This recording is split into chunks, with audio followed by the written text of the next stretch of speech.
Hi යාළුවනේ. එන්නකෝ යන්න මගේ චූටි කාලේ ගැන ඔයාලට කියන්න. මට චූටි කාලේ පුංචිම පුංචි පොළොම්බෝලයක් ඔය කියලා අක්කා හැමතිස්සෙම කියනවා. මම ඉතින් මේ චූටි කාලේ පින්තූර වගේ පෙන්වන්නේ හදන්නේ. එන්නකෝ යන්න. අක්කා ඉතින් මට ඉන්නේ එක විදියට ෆොටෝස් ගන්නවනේ. අනේ අක්කා කියන්නේ කවදා හරි ඒවලු මතක සටහන්. මට නම් ඕව තේරෙන්නේ නෑ අප්පා.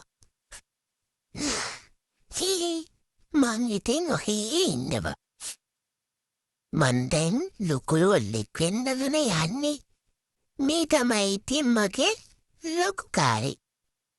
මේ තමයි මගේ අවුරුද්ද උපන්නේ. දැන් ඉතින් තරුණ කොල්ලෙක්නේ. ලස්සනට ඉන්නත් ඕනනේ. ඉතින් මං අක්කා කියන විදිහට ලස්සනට ඉන්නවා. මේ තමයි මගේ හොඳම යාළුවා සිංකි. අපි දෙන්නගේ වැඩේ ඉතින් අක්කටයි අම්මටයි කරදර කරන එක තමයි. අම්මට ඉතින් ආයෙ මිටිදත්ත ගන්නත් වෙනවනේ. කමක් නෑ අනේ අපි තාම චුන්ටිනේ. මේ තමයි අපේ ගෙදර ඉන්න අනිත් යාළුවා. එයා ඉතින් අම්මා ගාවෙන් ගන්න හරි අමාරුයි. අපි බලන්නේ එයා එන්නේ තෝරාටනේ. ඇවිල්ලා හෙමින් මිටුද රවුමක් දාලා එයා ඉතින් ආයෙ යනවා අම්මා ගාවට. එයත් අපි වගේම දඟමල්ලක් කියලා තමයි අක්කා හැමතිස්සෙම කියන්නේ. එයා ඉතින් හෙමින් ඇවිල්ලා අපිත් එක්ක සෙල්ලා කරන්න නැතු යන්න හදනවනේ. එයා ඉතින් සුට්ටක් විතර අපිට බයයි. මොකද අපි දෙන්නත් එක්කමනේ ආ එක්ක සෙල්ලම් කරන්නේ.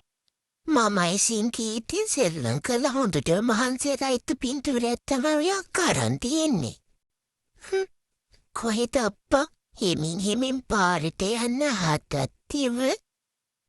අක්කා එනවනේ අනේ. සුට්ටක්වත් පාරට යන්න දෙන්නේ නෑනේ. ඉතින් මකට ගිහින් හෙමින් එතර එන්න ඕනේ ෂීප් එකේ. නැත්තම් බනිනවනේ. ඉතින් හෙමින් චුට්ටක් රවුමක් දාලා අක්කා දැක්ක ගමන් දුවද එන්න ඕනේ. අක්කා ඉතින් හැමතිස්සෙම වගේ වටේම තමයි.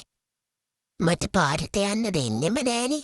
එයා නම් කියන්නේ කවුරුහරි මාව අරගෙන යයි කියලා මගේ මොහොතටලු එහෙම කියන්නේ. මම ඉතින් අක්කා කියන දේ අහගෙන ඉදිට වෙලා බලාගෙන ඉන්න. අක්කට බය ඇතිනේ අනේ ඉතින් එයාගේ චූටි කිරිපොල නැති වෙයි කියලා. අක්කා ඉතින් මට ආදරේටනේ කියන්නේ. හරි එන යාළුවනේ. ආයෙත් මගේ ලස්සන කතාවක් අහන්න ඔයාලා එන්න. බයි බයි. හැමෝම පරිස්සමින් ඉන්න.